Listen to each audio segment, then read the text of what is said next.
It's an equally great honor to introduce another great citizen of the United States of America, and that's Admiral Thad Allen, retired Coast Guard Admiral.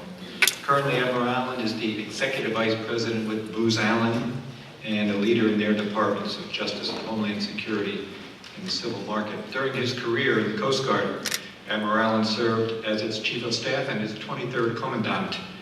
In 2005, during his tenure as Chief of Staff, he was designated the principal federal official for the U.S. government's response and recovery operations throughout the Gulf Coast region in the aftermath of Hurricanes Katrina and Rita. After Superstorm Sandy, New York Governor Andrew Cuomo appointed Mr. Allen to the New York State Respond Commission, tasked with finding ways to ensure that New York State is ready to respond to future weather-related disasters.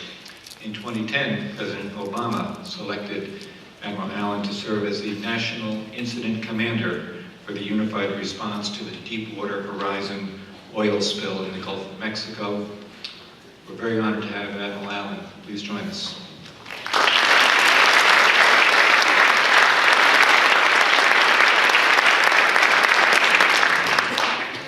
Good morning.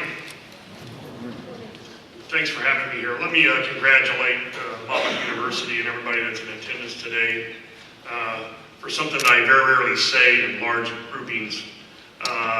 You're to be congratulated on the pragmatism, the common sense, and the realism you're bringing to this conversation this morning, and I really appreciate it. And Governor Whitman, I was telling somebody earlier, Mark Twain once said, always tell the truth, it'll gratify most and astound the rest. Thank you. I was named the principal federal official for the response to Hurricane Katrina about 7 days after the storm came ashore, after the breakdown of law and order at the Superdome at the Convention Center. And when I flew into New Orleans on the morning of the 6th of September, I was astounded because the first thing that came to mind was we had gotten the problem statement wrong. We thought we were dealing with a hurricane. We thought the federal government had invoked the Stafford Act pursuant to a request by a governor. We had provided resources. The fact of the matter, the problem in New Orleans was that they were the subject of a weapon of mass effect used without criminality that resulted in the loss of continuity of government. Had we known that in the first 24 hours, we would have done things radically different rather than deploying resources for 7 days in an area that they could not take those resources and apply them to any kind of effect. And what had happened was they lost elements of civil society and command and control that allow for effective government. But there was leadership standing. And our Constitution says that all powers not granted to the federal government are reserved to the states, and natural disasters are a local responsibility until the resources and the capabilities are exceeded. We have a hard time defining what that line is and determining that point. And I think sometimes it's changing. I think the social contract gets renegotiated every time we have a major event. But the fact of the matter is, we need to understand that in responding to these disasters, the first responder is you, is the individual. The second first responder is usually the neighbor. And after that, the community. Mobilizing large amounts of government resources is likely to get there sometimes within 48 or 72 hours. But it's going to take a while because they are not standing by to do that because the primary responsibility lies with state and local government. So I'm very encouraged at the tenor and the content and the frankness of the conversation here this morning because that's exactly where it needs to go. Last night at the dinner, and I'm very grateful to Monmouth University for the honor that was bestowed upon me, I talked about the most dominant feature of this planet is water. And you heard Governor Whitman talk about climate change. And I'm in her camp. I don't care about a bunch of people arguing about science. I was testifying before Congress as Commandant of the Coast Guard, and I said to the chairman, listen, the scientists can argue all they want. There's water where there didn't used to be in the Arctic, and I'm responsible for it. It's there. John Holder, the Science and Technology Advisor to the President, has said there are 3 ways to deal with climate change. You can suffer, you can adapt, or you can manage. And I think we're somewhere between suffer and adapting right now in our ability to understand and come to grips with what's happening on the planet around us. But as I said to the folks who were at the event last night, I think what we're really dealing with, and I think you're all are moving towards the recognition that this is something that's far different than we've dealt with in past years, generations, and even centuries on this planet. And what we're dealing with is what I call the tyranny of complexity.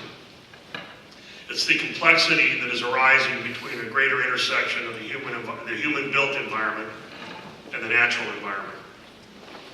When I've been asked about the difference between Hurricane Katrina and Hurricane Sandy, I tell everybody the major difference, and this is my view, is the larger concentration of population and the larger concentration and age of infrastructure that exists in this part of the world than was in Louisiana. Therefore, the greater the consequences associated with that, the greater the scale of problems associated with the recovery.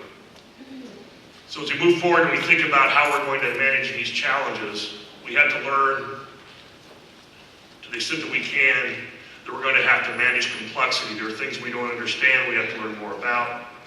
There are overlapping causes and effects that I don't think we really realize yet.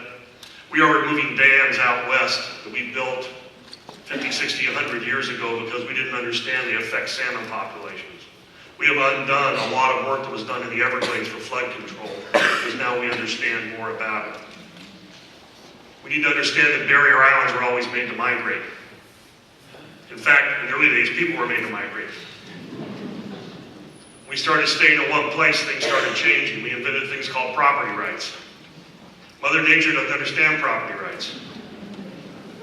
Mother Nature doesn't understand the political boundaries between states.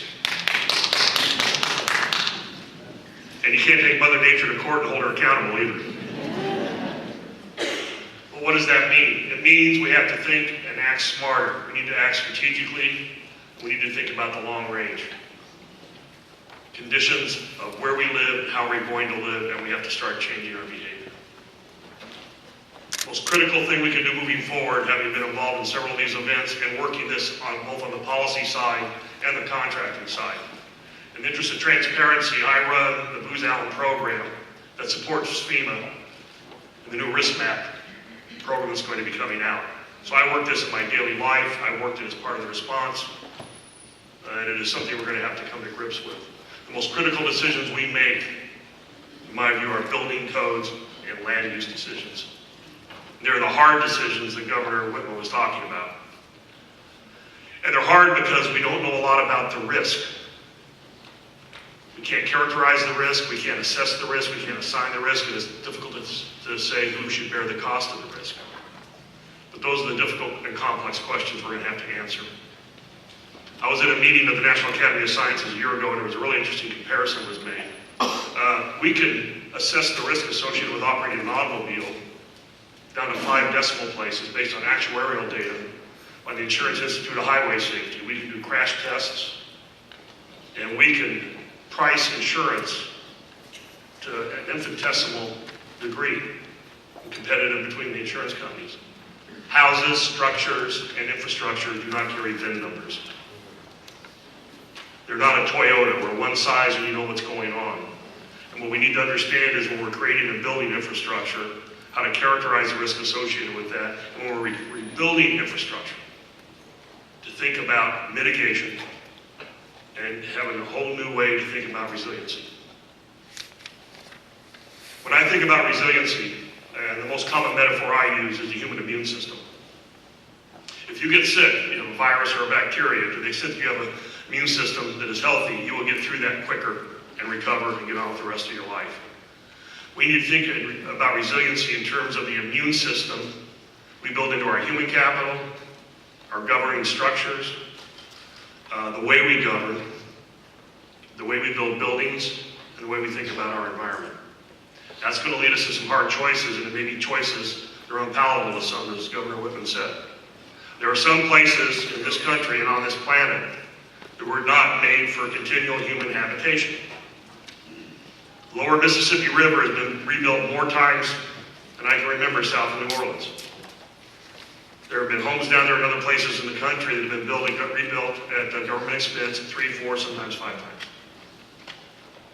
We should learn from these experiences. We should make smart choices moving ahead.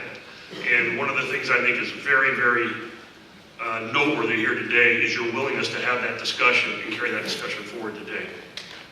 I am pleased to be part of this because I have not been many places where the discussion has been that frank and that honest, and I think you're headed absolutely in the right direction. I think one thing you need to understand moving forward is that there is no complex problem, program, crisis, or event that we're going to deal with in the future that will be in the purview of one particular agency, entity, or private sector company to solve.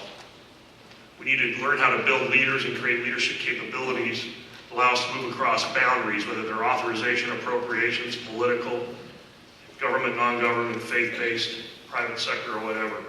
Because our ability to cooperate, collaborate, and network and create a shared sense of values around a common purpose is the only way we're going to do this, because nobody's going to have statutory authority to make these things happen overall. It can be because everybody comes to the common belief that we have to do this for the good of future generations. If we can do that, then we'll be successful. And thanks for having me here.